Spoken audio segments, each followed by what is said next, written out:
Muito bem. Bom dia de volta, porque agora tá gravando. Tá certo. Estão entendendo alguma coisa? Tá dando para pelo menos acompanhar a minha linha de raciocínio? A gente vai para um campo meio filosófico, às vezes, né? Eu tenho um pouco de medo. Geralmente vocês não curtem muito, medo, né? Geralmente vocês não curtem tanto filosofia, né? Usualmente vocês não são muito afim de filosofia. Mas as coisas vão fazer sentido em algum momento, eu acredito. Muito bem, então começamos a falar sobre medo ontem, né? E vamos dar sequência nessa pegada aí. Na verdade, ontem faltou só 2 slides para a gente finalizar essa parte, né? Paramos nessa parte mais conceitual, né? Paramos nesse slide que eu comentei com vocês, né? Que a gente geralmente tem medo, e esse medo estaria vinculado, né, de acordo com o autor aí, né? Principalmente ao medo de perder algo, né? De perde algo e isso a gente fica bravo por isso, a gente fica chateado e a gente não gosta por isso. Paramos nessa parte. Muito bem. Então, dando sequência nos nossos 2 últimos slides, dessa parte mais conceitual sobre o medo, né? Dessas origens, né? Dessa natureza humana, trago, né? Juro que é uma das últimas definições que vão aparecer para vocês aí. Que é do professor Luiz Trigo. Né? O professor Luiz Trigo, eu não sei se ele dá aula ainda, mas é um cara que vocês vão ler bastante ao longo do curso. Ele era ou é, não sei ainda, da USP, eu acho, Unesp, uma faculdade dessas de São Paulo. Um cara bem conceituado.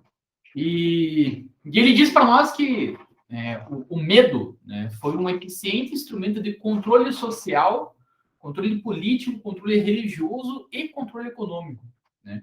Coloca o aí no caso, né?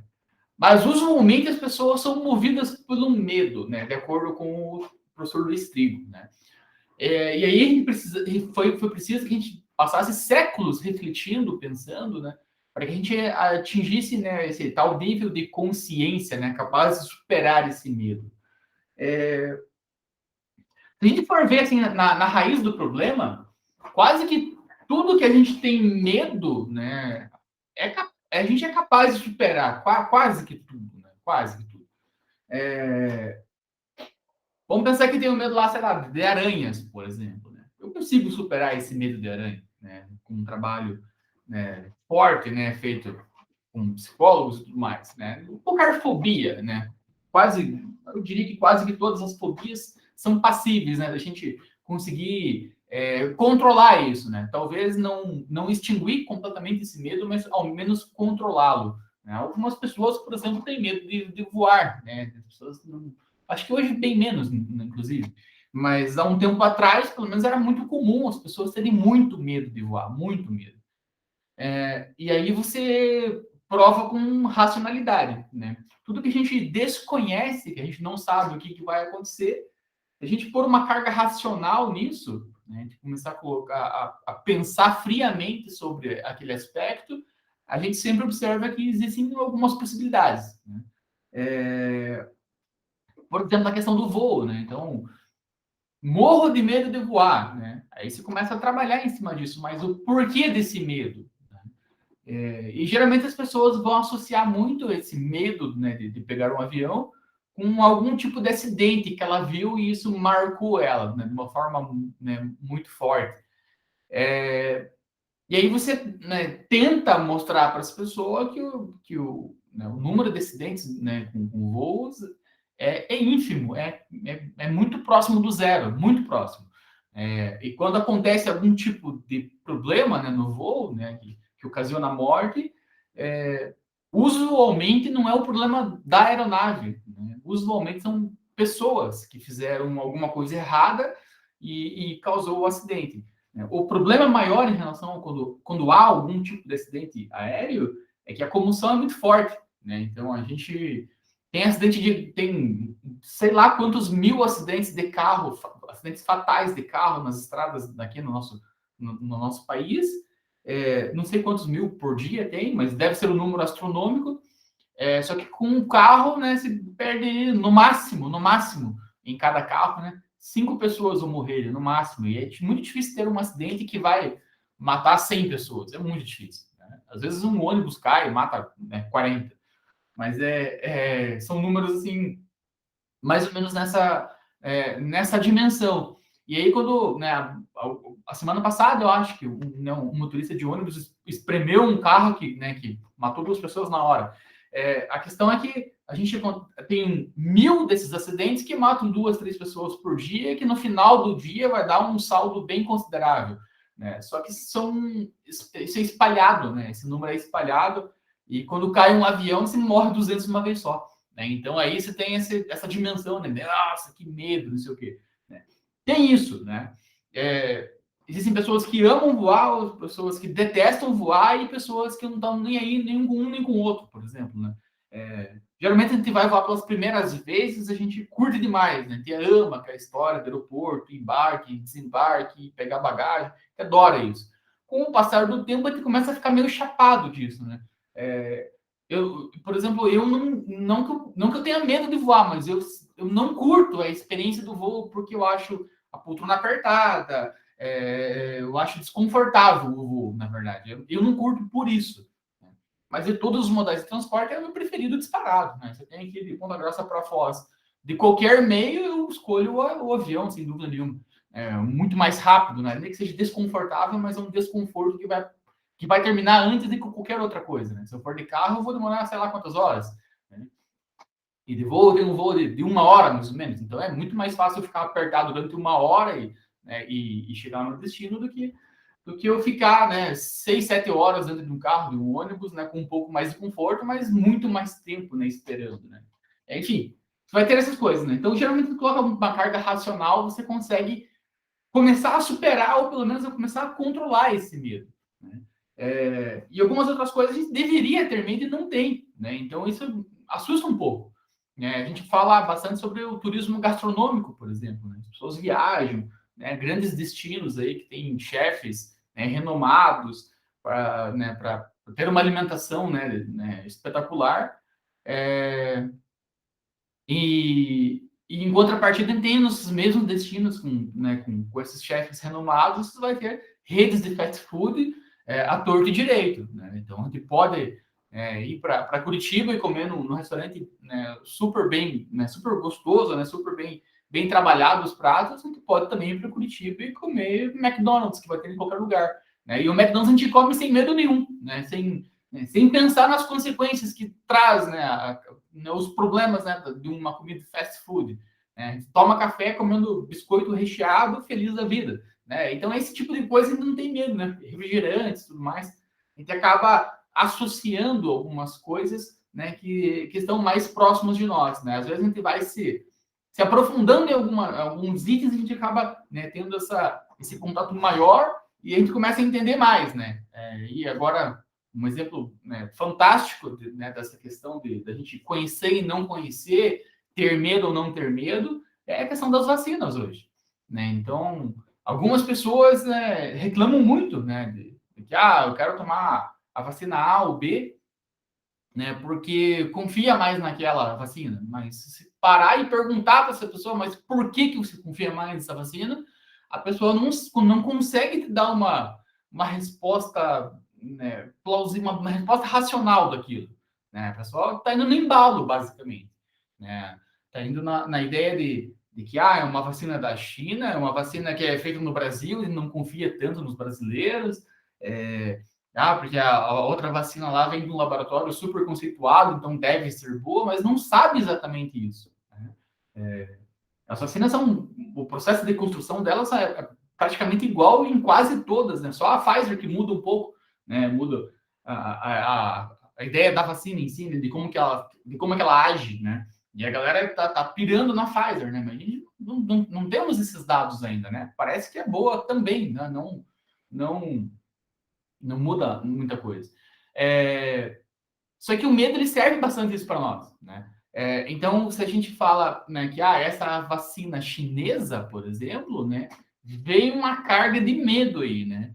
A própria Covid por si só, né, foi utilizada como um instrumento de medo, né, dando a entender que o vírus teria sido, né, propositalmente construído e liberado né, para que atingisse fortemente economias de outros países e assim a economia chinesa continuasse crescendo no ritmo insano que ela está crescendo.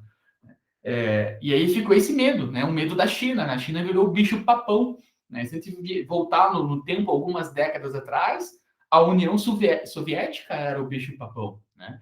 E aí a gente vai ter esse instrumento de dominação por medo, né, expresso em coisas assim que a gente quase que não percebe.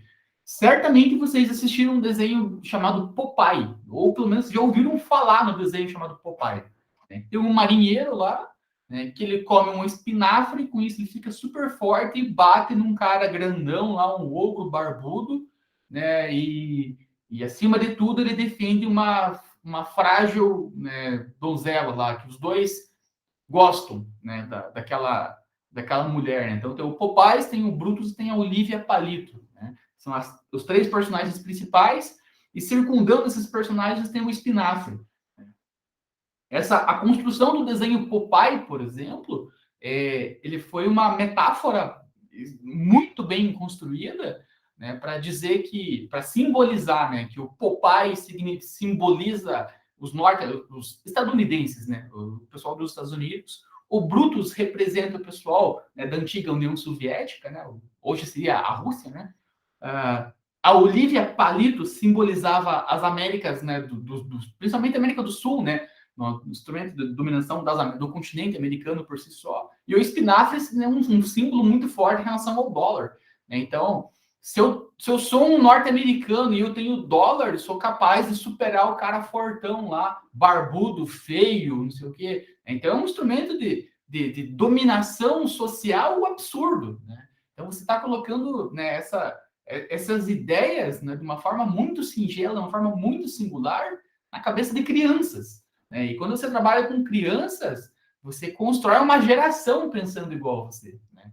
É uma coisa maluca, maluca. Né? Se for pegar, né, a questão do nazismo, o nazismo tinha um trabalho muito forte em relação à juventude hitlerista. Né?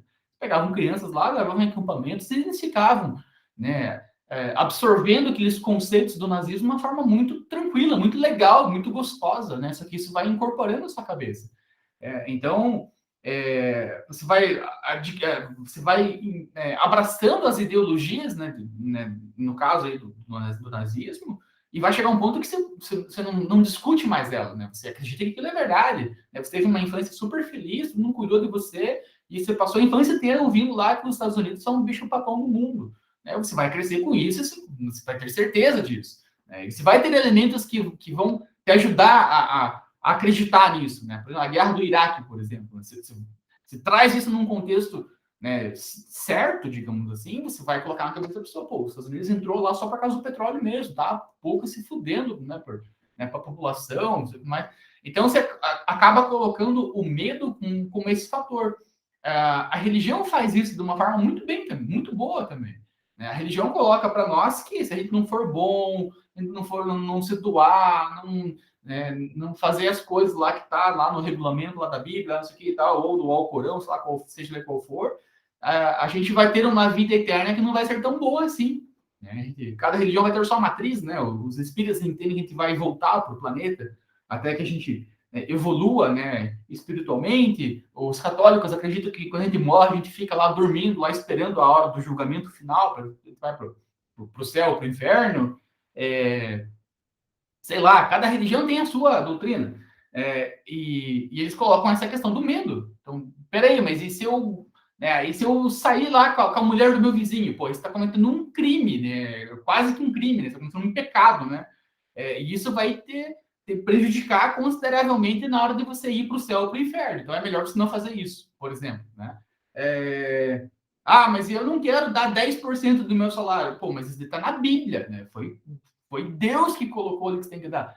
Você que sabe, se não quer dar, se não dá, mas aí, né, na hora do julgamento, você vai ter lá teu extrato de doação de dízimo, e aí, né, você vai ter que conversar com o cara lá. Então você começa a colocar esses elementos de medo mesmo. Né? E aí vamos pensar, né, que a vida eterna, né? Vida eterna é eterno, né? Caralho, né? Como é que eu vou ficar a vida eterna no inferno, né? Putz, né?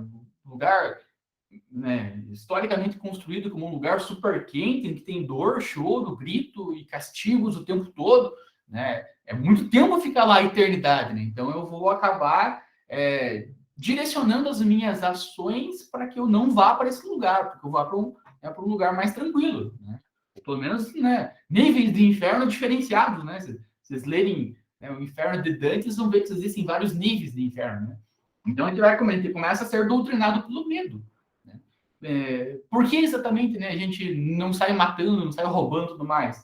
Você vai ter essa carga moral e ética, sem dúvida nenhuma, mas também um pouco de medo, né? Às vezes não pelo medo, né, dessa vida pós-morte, mas também pelo medo da vida que nós estamos vivendo. Né? Se eu matar alguém, se eu roubar alguém, eu tenho uma probabilidade de ir preso, né? E ficar preso também não é uma coisa muito saudável, não é uma coisa muito legal. Então eu tenho medo disso, de repente. Tenho medo de ficar encarcerado e não cometer os crimes. Não sei. Mas a gente tem esse medo como um instrumento de dominação muito importante. Né? Muito importante. E isso vai afetar, né, nas nossas escolhas. Isso que é legal a gente começar a pensar aqui, que isso vai impactar daqui a pouco no turismo. Então a gente tem que ter um nível de consciência, né, capaz de superá-las. Eu vou chegar ao nível de consciência e falar, pô, mas ninguém morreu e voltou para me contar como é que é. Então talvez não exista.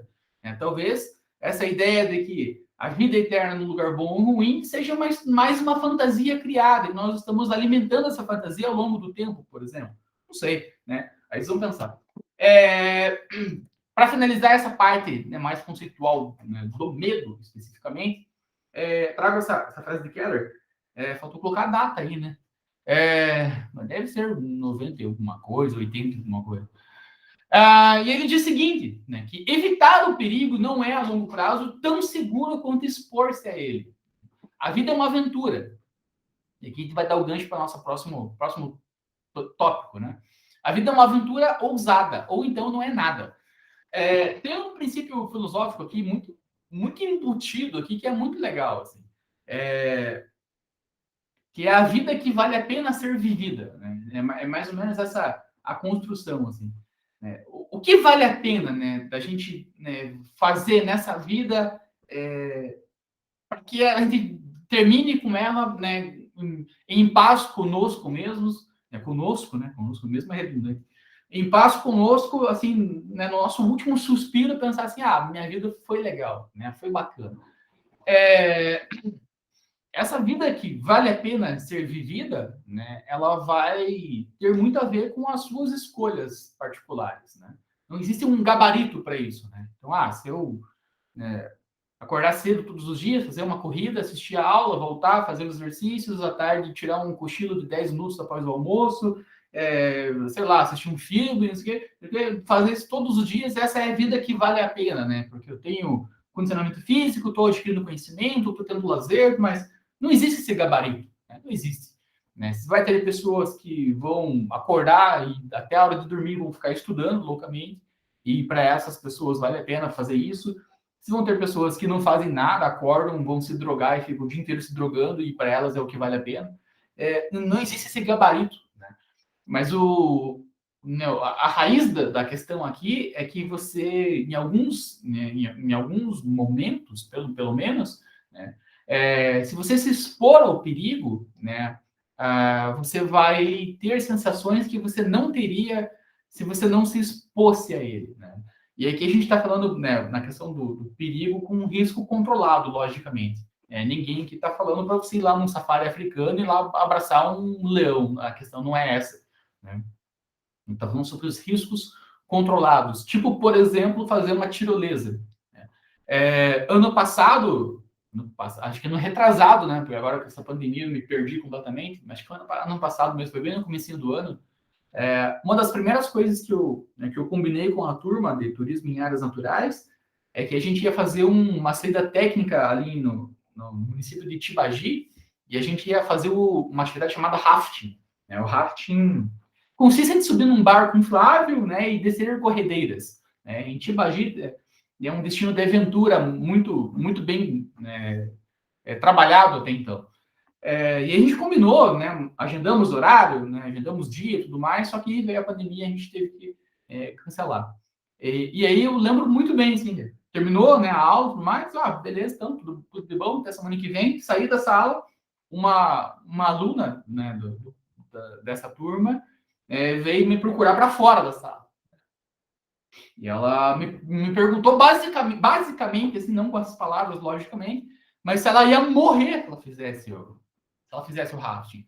Né? Professor, mas se eu for lá e qual que é a probabilidade, né, de eu sair viva? Basicamente foi essa a questão que ela me perguntou, né, de uma forma muito mais delicada. Né?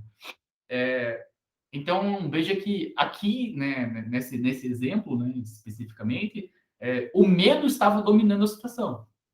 Né? O principal medo dela de fazer ou não né, a saída técnica com a turma, né, residia no fato de que ela entendia que a vida dela estava em risco. Né? E a vida dela é mais importante, sem dúvida nenhuma, do que fazer uma atividade qualquer, né? Sem dúvida nenhuma. E aí a gente começa a trabalhar com probabilidades. Né? A primeira frase, eu lembro que a primeira coisa que eu respondi para ela antes de contextualizar e tentar acalmá-la, né, foi dizer assim, tipo, olha, morrer você não vai. Né? Não vai. Pode ser que você caia do barco, engula um pouco da água, pode ser que você pegue no remo meio errado e venha uma corredeira um pouco mais forte e você, né, bata com o remo na tua cara. Pode ser que aconteça esse tipo de coisa. Pode ser. Né? Mas morrer você certamente não vai. Seguramente você não vai. Eu garanto que você não vai morrer. E aí depois a gente foi, né, contextualizando, e no final das contas ela colocou o seu nome na lista, né? Ela iria fazer, né, o campo. Então esse risco que a gente está falando, esse perigo, é o perigo controlado. Né? Eu vou me expor ao perigo, subir no avião e pular sem paraquedas para ver o que acontece. Né? Isso não é se expor ao perigo, isso é, né, uma assinatura de suicídio. Né? Então, assim, a aventura, né, essa tentativa de superar o medo, né, superar aquilo que a gente não conhece, o desconhecido, né, talvez seja um dos ingredientes mais legais da nossa vida. E um desses ingredientes aí fez com que a gente tivesse o que nós temos hoje, né, no mundo, basicamente. Né? E aí entramos no segundo tópico nosso, dessa aula especificamente, que é especificamente falando sobre a aventura. Sobre a aventura, né? Se a gente parar para pensar, né, quando a gente faz atividades, principalmente do turismo de aventura, né, os praticantes do turismo de aventura vão falar para nós, né, algumas palavras-chave, assim, que a gente vai pegando e vai montando um glossário de termos assim, para conseguir trabalhar, né, com esses segmentos. O pessoal do turismo de aventura fala bastante que o principal motivo para eles fazerem o turismo de aventura, né, está ligado, né, à sensação que eles não teriam em qualquer outra forma, né, de atividade, por exemplo. Então, você pular de um bungee jump, por exemplo, você vai ter ali, né, seus 5, 6 segundos, né, de queda livre, né, você caindo, né, no nada, e isso vai, né, liberar, né, um nível de adrenalina na tua corrente sanguínea que você não consegue alcançar com outra coisa, por exemplo.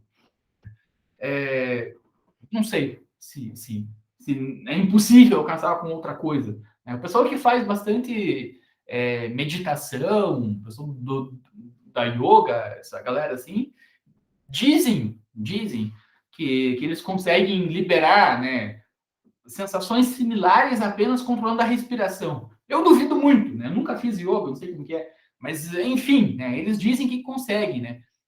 Inclusive, certa vez eu conversando com uma professora de yoga, ela me falou assim que você consegue ter sensações muito similares, se não iguais, a quando você usa um entorpecente, por exemplo. Você consegue, né, trabalhar, o teu cérebro fica com uma efervescência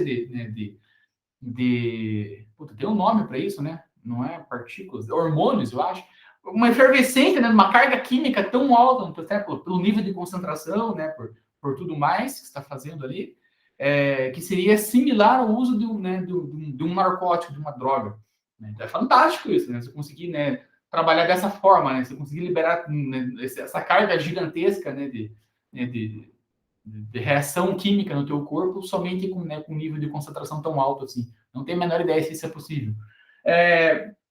Mas a aventura tem muito disso, né? Da gente acreditar que vai dar certo, o primeiro ponto de tudo, né? Você não vai fazer uma escalada achando que em algum ponto você vai escorregar com as mãos e vai cair de cabeça no chão. Você não vai fazer isso. Né? Você vai acreditar que aquilo vai dar certo, né? E o processo, né, enquanto você está construindo, né, a sua escalada, enquanto você está saltando do paraquedas, esse processo, né, vai liberar para você uma carga, né, de hormônios, né, sem igual, que você não conseguiria andando de bicicleta, por exemplo. Então, essa é a nosso segundo ponto aí, que tem muito a ver com a superação do medo, ou pelo menos encarar o medo de frente, né? Que aí vem a questão da aventura. Aí tem um texto um pouco longo, né? De novo, a gente vai lendo algumas partes. Né? Então, o que o Hugo coloca para nós aí, né? Foi a vontade de conhecer, né? Essa vontade de conhecer é muito legal, esse início de frase já, né? Esse trabalho que vocês estão tendo agora, vocês entraram no primeiro ano da faculdade, primeiro semestre da faculdade, o processo de adquirir conhecimento, ele é extremamente doloroso, ele é árduo, né? Ele é cansativo, ele é estressante, né? Vocês, né, arrebenta com a gente, né? Então, não é fácil. É a mesma coisa de começar a estudar, é a mesma coisa de ir para a academia pela primeira vez na vida. É a mesma coisa, né? Você sai da academia no primeiro dia, tudo bem, mas quando você acorda no dia seguinte, parece que um caminhão passou por cima de você, né? Teus braços, tuas pernas, tua bunda, tua cabeça, tua barriga, tudo dói, né? Parece que você foi atropelado, literalmente. Só que depois dos primeiros 3, 4 dias de academia, teu corpo já não traz nenhum tipo de sensação ruim, né? De dor, né? Você passa a desfrutar daquilo, né? Você percebe que você começa a dormir melhor, você percebe que você tem um ânimo diferenciado, você percebe que tua saúde fica melhor, né? Mas isso a partir do primeiro impacto, da primeira atropelada de caminhão, né? Isso vai acontecer todas as vezes que a gente para de fazer academia e volta para ela, né? O corpo não está sabendo que, voltei agora, vai ficar tudo bem, né? Primeiro ele vai sofrer. E quando a gente está adquirindo conhecimento, é a mesma coisa. Nossa, quantas vezes, cara, eu tô lendo os negócios assim que meu cérebro frita, literalmente, assim, tipo, eu não consigo, assim, simplesmente não consigo. Quando eu estava no ensino médio, eu ganhei um livro da minha mãe, um livro de um filósofo chamado Jean-Paul Sartre. O nome do livro é O Ser e o Nada. É um livro gigantesco, uma bíblia, assim, de umas 600 páginas. E desde que eu ganhei esse livro, devia ter tipo, uns 14, 15 anos, eu tô com bem mais de 30 hoje, todos os anos, todos, sem exceção, eu tento ler esse livro, todos os anos. E até o momento eu nunca consegui passar da primeira página, nunca consegui. Porque o meu cérebro buga, simplesmente não funciona, não vai.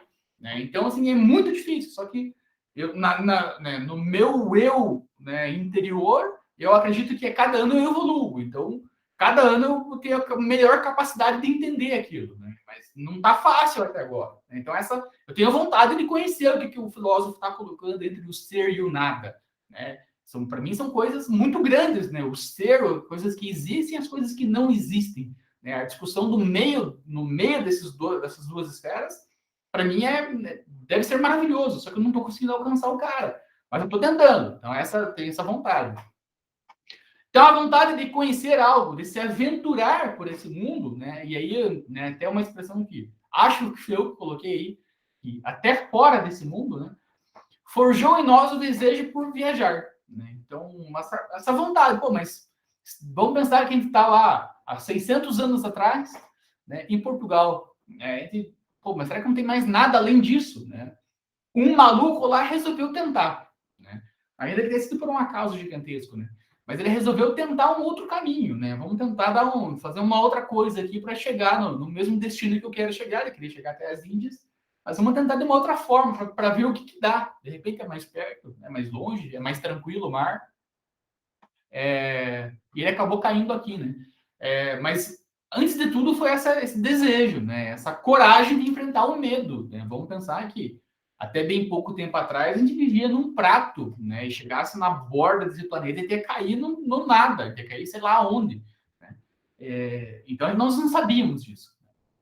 E aí vem com essa questão que o medo ele tem o seu subproduto imediato a adrenalina, sem dúvida nenhuma. Né? Isso para qualquer atividade que a gente fizer.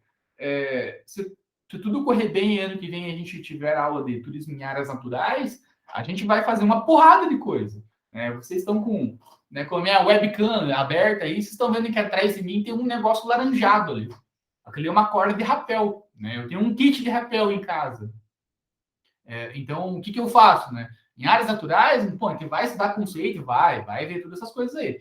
Mas, sem dúvida nenhuma, a gente vai praticar essas coisas, né? Então, a gente vai fazer escalada, a gente vai fazer rapel, a gente vai fazer rafting, vai fazer todas as loucuras que tem que fazer, a gente vai fazer. E é inegável a diferença da gente falar em sala de aula o que é o rapel, quais são as atividades que envolvem o rapel, de ir lá e fazer o rapel. Tipo, é outra coisa, né? É outro universo. Né? Então, essa adrenalina que vai despertar é insana, né? E claro, né, quem não quiser participar, não participa dessas atividades malucas, né? Mas pode fazer, sem dúvida nenhuma. E essa questão, né, de adrenalina e medo, né, o autor traz para nós que uma viagem instigante proporciona as duas coisas, né? Tanto essa questão de enfrentar um medo, quanto, né, liberar a adrenalina. Isso aqui é incrível, né? Isso aqui é maravilhoso, né? E ele traz para nós outras coisas. O universo é pleno de perigos, sem dúvida nenhuma, né? Também é pródigo em encantos e surpresas. Por exemplo, né, nós estamos. Eu vou falar um pouco melhor sobre isso em um outro momento. A gente está numa uma nova corrente de ascensão aí, chamada turismo espacial. Né? Seria não, né? O turismo mais elitizado, a forma de turismo mais elitizada que nós temos no momento. Há um tempo atrás, alguns destinos eram muito badalados, né? Tipo Dubai, não continua sendo, né? Dubai, por exemplo, né? Seria um destino assim que todo mundo gostaria de ir. Isso aqui é um lugar extremamente caro, né? Mas é maravilhoso, né? E aí fica restrito a uma elite específica, né? Que pode fazer esse tipo de turismo. Hoje a elite da elite, digamos assim, faz o turismo, faz não, né? Está começando a fazer o seu turismo espacial, está saindo do planeta, né? Ficar alguns minutos fora de órbita. Usualmente a gente busca essas coisas, né? A gente gosta de um status diferenciado, né? Aí começa também a nascer essa ideia, né, do turismo enquanto produto para as pessoas ricas, né? Como um status social muito forte. Se a gente for pensar na proto-história do turismo, a gente vai ver que há um tempo atrás, né, há muito tempo atrás, filhos de lords, né, de pessoas, né, riquíssimas da Europa, né, faziam o que nós chamávamos de Grand Tour. Né? Vamos estudar o Grand Tour com um pouco mais de detalhe, e eu vou trazer um cara que é especialista em Grand Tour para fazer uma fala com a gente, né, um pouco mais para frente nas nossas aulas. O que era o Grand Tour? Né? Eram os filhos dos nobres, né, ingleses, né, os europeus, né, ricos, os filhos desses caras, eles faziam, né, um tour, né, um Grand Tour, né, uma viagem grande, né, para adquirir conhecimento, basicamente. Né? Então, o cara saía lá da França, por exemplo, e fazia uma viagem com um tutor, né, tipo uma espécie de professor, que ia contando coisas para ele. Então, ele chegava lá, via lá a estátua do Michelangelo, ele contava a história lá do Michelangelo, do Renascimento, não sei o que e tal, trazia um detalhe da estátua, e ele ia fazendo isso em pontos específicos, né? E o Grand Tour, né? Fala em Grand Tour, né? A primeira coisa que pelo menos eu me vinha na cabeça enquanto estava na faculdade, estava em Grand Tour, eu pensava em uma viagem ao redor do mundo, né? Uma viagem de volta ao mundo. Isso seria um Grand Tour, né, na minha cabeça. E o Grand Tour nada mais era que basicamente uma viagem até a Itália, basicamente. Né? Então, você saía da Alemanha, ia passando por alguns lugares, passava pela França, lógico, né? Passava pela Holanda, e chegava na Itália. E na Itália as coisas se desenvolviam um pouco mais, porque a Itália era o berço do mundo. Né? A Itália era o local do Renascimento. Né? Veja que coisa fantástica. Né? Então, tinha né? Muita cultura, né, na Itália. Então, basicamente era isso. Desse para e pensa, pô, mas uma viagem de Grand Tour para ir para a Itália, né? Se eu saio, ainda mais um lugar meio perto da Itália, né? Vamos pensar que eu tô na França, né? A Itália é minha vizinha, né? Tipo Paraná e Santa Catarina, né? Um do ladinho do outro. Né? Que Grand Tour de merda é esse? Né? Mas vamos pensar que era um Grand Tour na sua época, né? A gente não voava em 40 minutos da França para a Itália, né? A gente ia, né, no lombo de cavalo, né? E aí a cavalo ia andar no máximo 40 quilômetros por dia, não mais do que isso. Né? Geralmente bem menos do que isso, inclusive, né? Porque você vai parando, né? Ainda mais filhos de pessoas, né, ricas, né? Então você não pode forçá-las ao cansaço. Então é uma viagem longa por isso, né? Nosso meio de transporte era, né, terrível para sua época. Então a gente tinha um Grand Tour por isso. Uma viagem de um mês. Né? Hoje a gente faz no final de semana. É incomparável, né, essas coisas. Mas então entrar para nós lá, né? Que esse universo é pleno de perigos, também é pródigo em encantos e surpresas. Sem dúvida nenhuma, ir para o espaço é muito perigoso. Sem dúvida nenhuma, né? A gente tem muito mais risco do que garantias, muito mais. Né? Há quem diga que qualquer astronauta que parte, né, de Cabo Canaveral da NASA para ir para a estação espacial, para ir para qualquer lugar, agora estamos falando em voltar para a Lua, eles saem conscientes de que existe uma possibilidade real deles não voltarem. Né? E ainda assim eles encaram isso, né? Não, peraí, vamos. Né?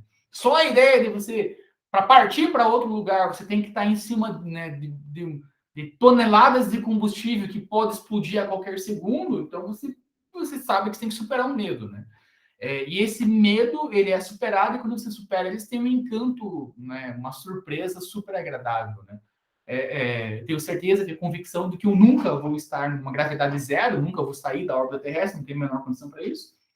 Mas eu imagino que estar em gravidade zero, estar flutuando, né, sem gravidade, deve ser uma sensação, né, inexplicável. Né? Não tem como você mensurar como é fazer isso. Né? Então seria uma surpresa muito grande, né, estar em outro lugar. Né? Imagine estar na Lua. Né? Fantástico.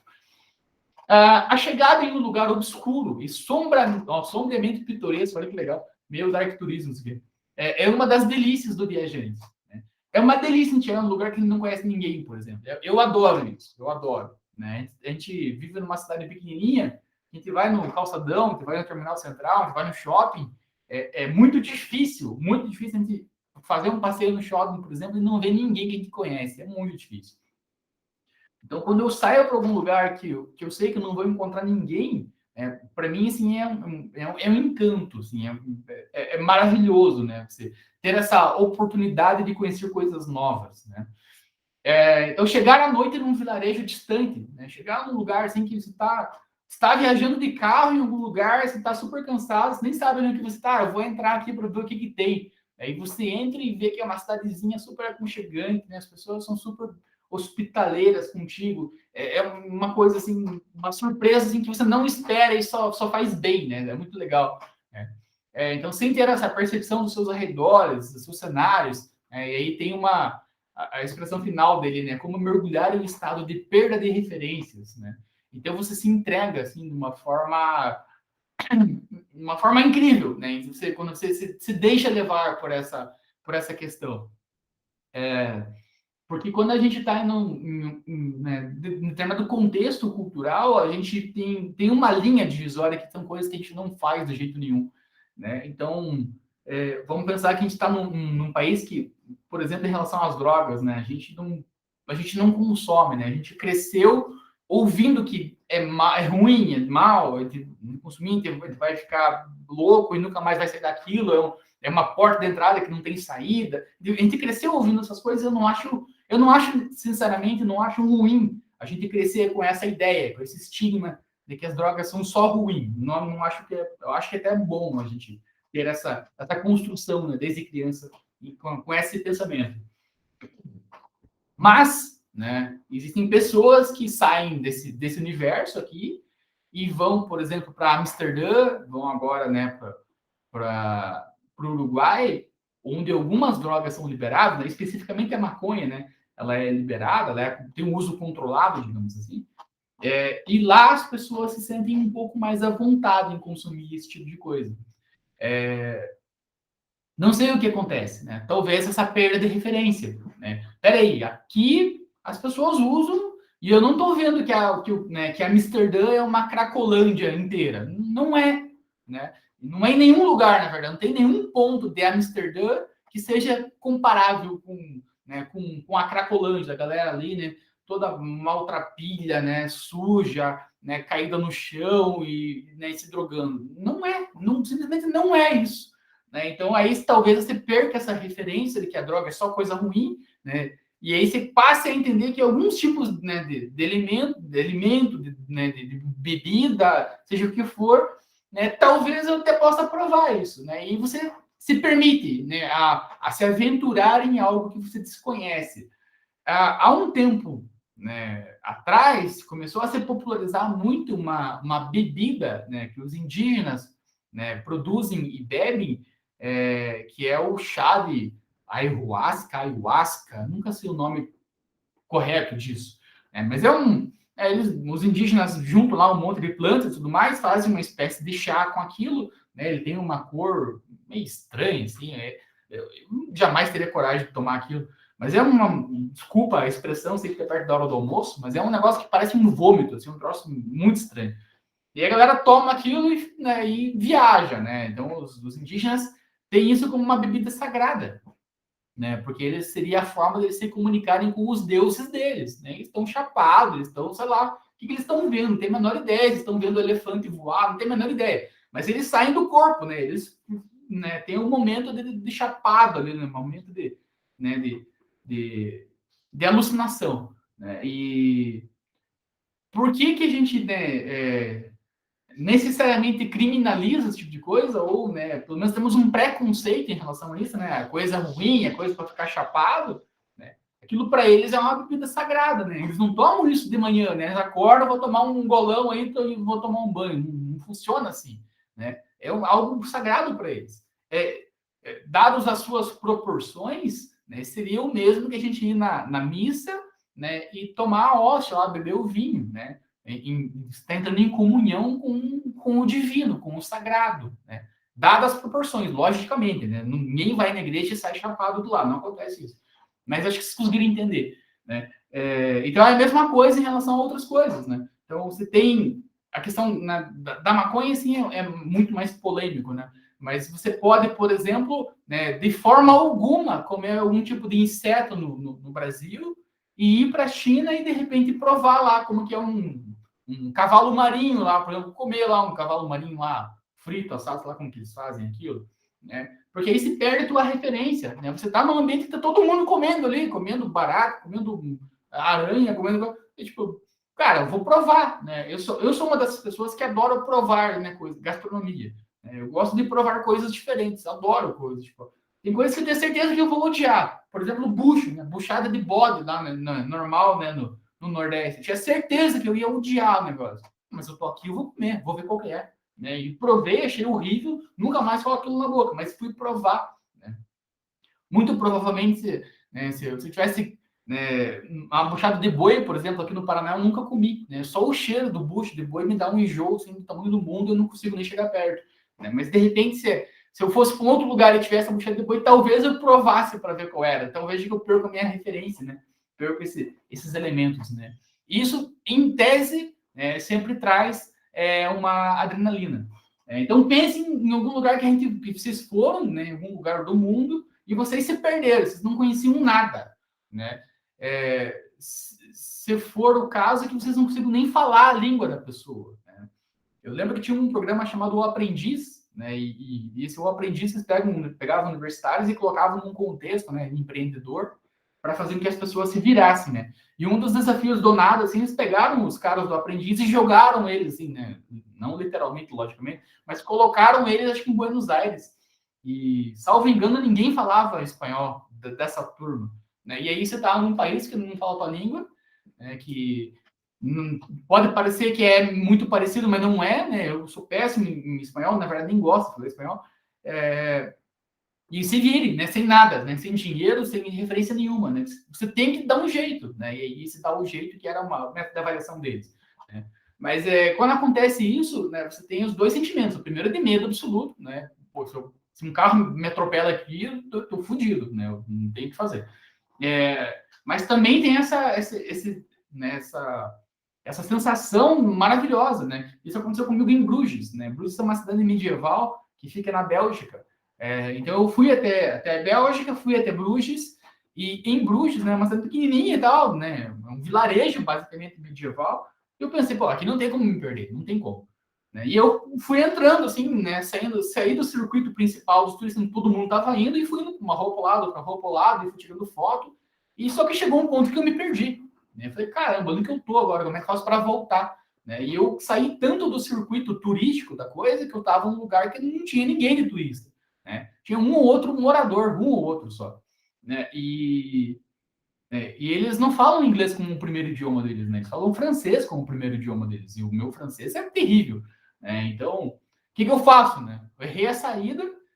Tudo bem, uma hora eu vou encontrar. Vou seguir uma linha reta aqui, uma hora vou bater em alguém, né? Impossível. E eu segui uma linha reta, cheguei até uma espécie de marina. Não era o lugar que eu queria. Segui outra linha reta, cheguei num ponto, né? Qualquer também, não era o que eu queria. E aí começou a me dar um desespero, né? Porque eu tinha um trem para pegar e voltar para Bruxelas. Né? E aí, o que eu faço agora? Né? E aí me deu um desespero muito grande. Né? Então aí eu senti essa adrenalina. E eu comecei a andar mais rápido, sem prestar tanta atenção nas coisas, né? E sair de um lugar e cair no outro, assim, até encontrar um maluco lá que falou: ó, você tá no lugar errado, você, né, errou muito, mas você consegue chegar a tempo seguindo esse caminho. Né? Eu consegui encontrar uma pessoa que me ajudou. Outro exemplo, né, já para finalizar, em Colônia, lá na Alemanha, né, né, essa cidade de Colônia tem uma igreja incrível, fantástica, maravilhosa, onde supostamente o corpo dos 3 reis magos está sepultado. Né? Ao menos existe a sepultura, né, dos 3 reis magos lá. Vocês estão lá mesmo, de fato, sei lá. Mas essa igreja, né, eu fui lá, né, visitar essa cidade, fui visitar essa igreja especificamente, voltei para o hotel. E a cidade de Colônia, ela é conhecida por ter uma das melhores cervejarias, né, do planeta, assim. E tem várias cervejarias lá. Então vamos pensar lá que tem lá, sei lá, a fábrica da Skol, a fábrica da Brahma, a fábrica, sei lá, da Kaiser, tem um monte, assim, né, na cidade. E no centro da cidade existem as cervejarias de cada uma delas. Então vai ter lá a loja do, né, o bar lá da fábrica da Kaiser, por exemplo. E eu saí do hotel para ir num lugar específico, lá, numa cervejaria X lá, específico. Eu criei naquela cervejaria. Só que eu saio sem GPS, sem nada, né? Tipo, olhei no mapa, seguir linha reta, vai chegar lá no, sei lá, no shopping Paládio, virar à direita, vira à esquerda, posto Ipiranga, cheguei. Mas eram minhas referências, assim, eu vou assim, né? Porque até eu gosto muito de andar sem ficar o tempo todo com a cara no celular. E aí eu fui andando e eu cheguei na cervejaria. Né? Cheguei lá, show de bola, cerveja, e aquele salsichão lá da Alemanha, e sei o quê, né? E festa e tudo mais.